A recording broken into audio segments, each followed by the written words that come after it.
नमो बुद्धाय मित्रांनो, आपल्या सर्वांचे आपल्या मनपसंत चॅनल मनशांतीवर स्वागत आहे.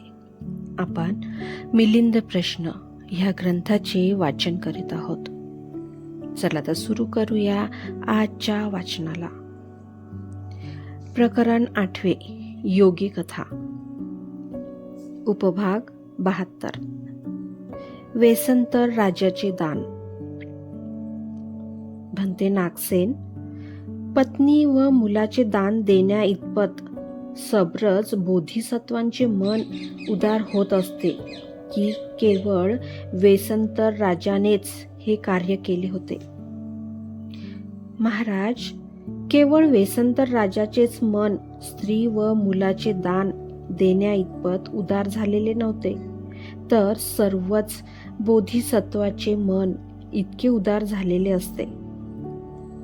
भंते, असे दान करीत असता ते आधीच आपल्या पत्नी व मुलांची सहमती घेत असतात की त्यांच्या सहमती वाचून तसे करतात? महाराज, त्यांच्या पत्नीला वेसंतराच्या उदार मनाची पूर्ण जाणीव असल्यामुळे तिचा तर काही प्रश्नच नव्हता.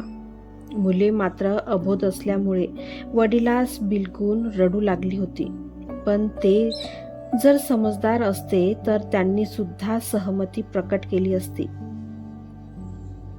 भंते नागसेन, बोधिसत्व राजा वेसंतरांनी आपल्या प्रिय पुत्राचे एका ब्राह्मणास गुलाम बनविण्याकरिता दान केले. हे मोठे कठीण काम केले. तसेच याही पेक्षा कठीण काम त्यांनी केले ते असे की त्यांच्या स्वतःच्या सुकुमार मुलांना त्यांनी स्वतः वेलींनी बांधून त्या ब्राह्मणाच्या हवाली केले आणि तो ब्राह्मण ती वेली धरून मुलांना ओढत नेत आहे असे प्रत्यक्ष पाहत असून देखील आपल्या मनात त्याने थोडा सुद्धा लोभाचा विकार येऊ दिला नाही. याही पेक्षा तिसरे कठीण कार्य म्हणजे अर्ध्या वाटेवरून ती वेल तोडून जेव्हा मुले पळत आली तेव्हा पुन्हाही त्यांना मजबूत बांधून त्या ब्राह्मणाकडे सोपविले. याही पेक्षा चौथे कठीण कार्य म्हणजे, बाबा, हा यक्ष आम्हाला खाण्यासाठी नेत आहे हो असे म्हणून रडत असणाऱ्या मुलांना, बाळांनो घाबरू नका, एवढे सुद्धा बोलून त्या मुलांना समजविले नाही. याही पेक्षा कठीण काम म्हणजे जाली कुमार पाय धरून रडत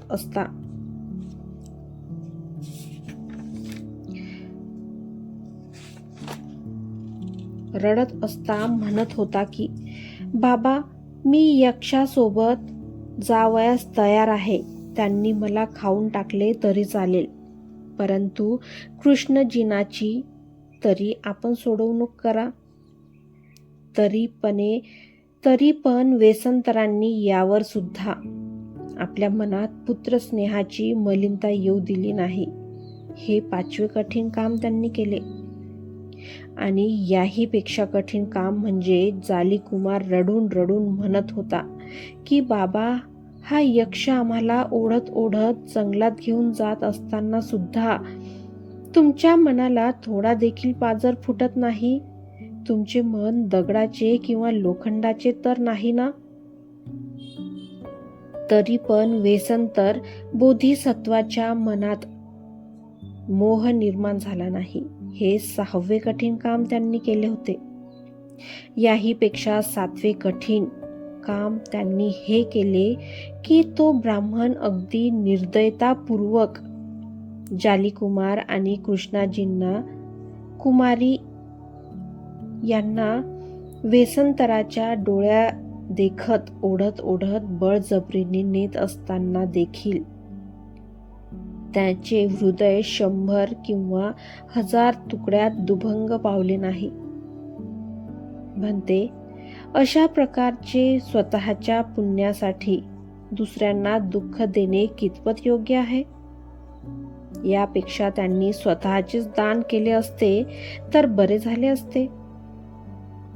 महाराज, बोधिसत्वाने असे भयंकर कठीण कार्य केल्यामुळेच त्यांचे यश व कीर्ती 10,000 लोकांतील देवता आणि मनुष्यात पसरली होती. देवता लोक देवलोकी, असुर लोक असुरलोकी, गरुड लोक गरुडलोकी, नाग लोक नागलोकी, यक्षलोक यक्षलोकी त्यांचे कीर्ती पोवाडे गात होते. यामुळेच त्यांच्या यशोदुदंबीचा आवाज आज आम्हा लोकांपर्यंत येऊन पोचला. जेणेकरून त्याचे ते दान देणे योग्य होते किंवा नाही यावर आज आपण चर्चा करीत आहोत.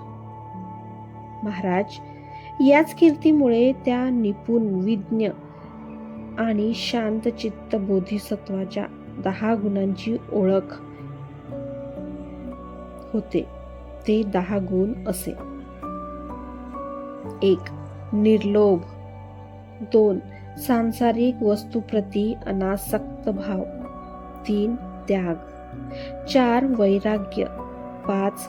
संकल्पापासून विचलित न होणे. 6. सूक्ष्मता. 7. महानता. 8. दुर्नुबोधता. 9. दुर्लभता. आणि 10. बुद्ध धम्माची अदृश्यता. याच कीर्तीमुळे त्या महान प्रतापी, विज्ञ आणि शांतचित्त बोधिसत्वाच्या या 10 गुणांची ओळख पटते. भंते नागसेन, दुसऱ्यांना त्रस्त करून जे दान दिले जाते त्याचे फळ चांगले होते का? त्यामुळे सुगतीचा लाभ होतो का? होय महाराज, यात शंकाच नाही. भंते नागसेन, ते कसे? ते कृपा करून उदाहरणाने स्पष्ट करून सांगा. महाराज, कोणी एक धार्मिक किंवा ब्राह्मण फारच शीलवान, सदाचारी आहे, पण त्याला लकवा झाला असून त्याचे अंग लुळे पडले आहे, किंवा असाच त्याला कोणता तरी आजार झालेला आहे आणि तो रस्त्यातच पडला आहे. तेव्हा कोणी एक पुण्यवान मनुष्य त्याच रस्त्याने आपली बैलगाडी घेऊन जात असता. त्याने त्या रोग्यास पाहून त्याला तो म्हणेल तेथे पोहोचून देतो. अशा स्थितीत त्या पुण्यवान गाडीवानास सुगतीसारख्या उत्तम फळाचा लाभ होईल की नाही? होय भंते, यात शंका घेण्यासारखी बाबच नाही. या पुण्यफळाने जन्मोजन्मी त्याचे कल्याणच होईल. त्याच कर्मफळाने त्याला महान सुखाचा लाभ होईल. त्याच्या सर्व इच्छा पूर्ण होतील आणि त्याच कर्मफळाच्या फलस्वरूप तो सर्वांनीच कामना केलेल्या निर्वाण रूपी नगरात जाऊन पोहोचेल. महाराज, पण यावरून तर हेच दिसून येते की दुसऱ्यांना दुःख दिल्यामुळेच सुगतीदायक उत्तम फळाचा लाभ होतो. त्या पुण्यवान गाडीवानाने त्या बैलास दुःख देऊनच असे पुण्यफळ पदरी पाडून घेतले आणि स्वतःकरिता सुखाची दारे खुली करून घेतली. महाराज, अजून एक कारण ऐकावे, जेणेकरून दुसऱ्याला दुःख दिले असले तरी त्याचे सुगतीदायक उत्तम फळ कसे मिळते हे समजून येईल. महाराज, कोणी राजा आपल्या अधिकार क्षेत्रातील लोकांकडून उचित कर घेतो आणि त्यानंतर तो लोकांना दान करतो. महाराज, तेव्हा याचे उत्तम फळ त्या राजास मिळेल की नाही? या दानामुळे त्याला सुगती प्राप्त होईल की नाही? होय भंते, यात म्हणण्यासारखे काय आहे? त्याच्या पुण्यामुळे त्याला 100 काय, पण 1000 पट अधिक लाभ होऊ शकतो. तो राजांमध्ये महाराजा, देवामध्ये महादेव, ब्राह्मणांमध्ये महाब्रह्मा, श्रमणात श्रेष्ठ श्रमण ब्राह्मणात उत्तम ब्राह्मण आणि अहर्तात महान अहर्त सुद्धा होऊ शकतो. महाराज, पण हे दुसऱ्यांना दिलेल्या दुःखामुळेच अशा उत्तम फळाचा लाभ होतो हे सिद्ध झाले की नाही? राजा आपल्या प्रजेकडून कराच्या रूपाने घेतलेल्या संपत्तीच्या योगानेच यश आणि असे सुख प्राप्त करून घेतो की नाही?